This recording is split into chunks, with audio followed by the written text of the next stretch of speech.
Sonal ma'am cute acting ಇಷ್ಟ ಆಯಿತು. ಆಮೇಲೆ ಶ್ರುತಿ ದೊಡ್ಡ ದೊಡ್ಡ ಕಲಾವಿದರೇ ಇದ್ದಾರೆ. ಶ್ರುತಿ ಮ್ಯಾಮ್, ಮಾಲಾಶ್ರೀ ಮ್ಯಾಮ್ ನನ್ನ ಫೇವ್ರೇಟ್ಸ್ ಆ್ಯಕ್ಟರು. ತುಂಬ ಚೆನ್ನಾಗಿದೆ. ಟ್ವಿಸ್ಟ್ಗಳು ತುಂಬ ಚೆನ್ನಾಗಿತ್ತು. ತುಂಬ ಶಾಕಿಂಗ್ ಟ್ವಿಸ್ಟು ಶ್ರುತಿ ಮೇಡಮ್.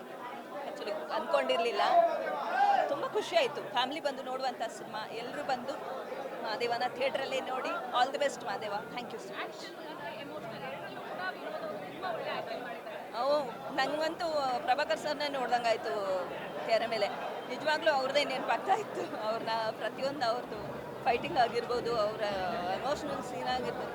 ಎಮೋಷ್ನಲ್ ಅನ್ನೋದಕ್ಕಿಂತ ಅವರ ಒಂದು ರಫ್ನೆಸ್ ತುಂಬ ಇಷ್ಟ ಆಯಿತು.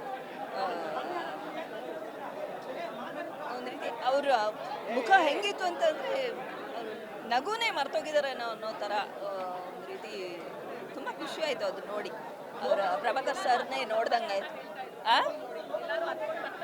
ಖಂಡಿತವಾಗ್ಲೂ ಏನಕ್ಕೆ ಅಂದರೆ ನಮಗೆ ಎಂಡಿಂಗು ಹೆಂಗಿರಬೇಕು ಅಂದರೆ ಮಾದೇವ ಏನೋ ಬೇರೆ ಥರ ಚೇಂಜ್ ಆಗ್ತಾರೇನೋ ಅಂತ. ಬಟ್ ಅವ್ರನ್ನ ನೇಣಿಗೆ ಹಾಕುವಾಗ ನಿಜವಾಗ್ಲೂ ತುಂಬ ಒಂದು ಎಮೋಷ್ನಲ್ ಆಗುತ್ತೆ. ಆಮೇಲೆ ಸೋನಲ್ ಅವ್ರನ್ನ ಶ್ರುತಿ ಮೇಡಮ್ ಇದು ಮಾಡುವಾಗಲೂ ಅಷ್ಟೇ ತುಂಬ ನೋವಾಗುತ್ತೆ ಆ ಒಂದು ಸೀನು. ಬಟ್ ಎಲ್ರದ್ದು ಆ್ಯಕ್ಟಿಂಗ್ ತುಂಬ ಚೆನ್ನಾಗಿದೆ. ತುಂಬ ಇಷ್ಟ ಆಯಿತು. ಎಲ್ಲರೂ ಬಂದು ಥಿಯೇಟ್ರಲ್ಲೇ ಸಿನಿಮಾ ನೋಡಿ ಮಾದೇವನ ಗೆಲ್ಲಿಸಿ. All the best Madeva. Thank you.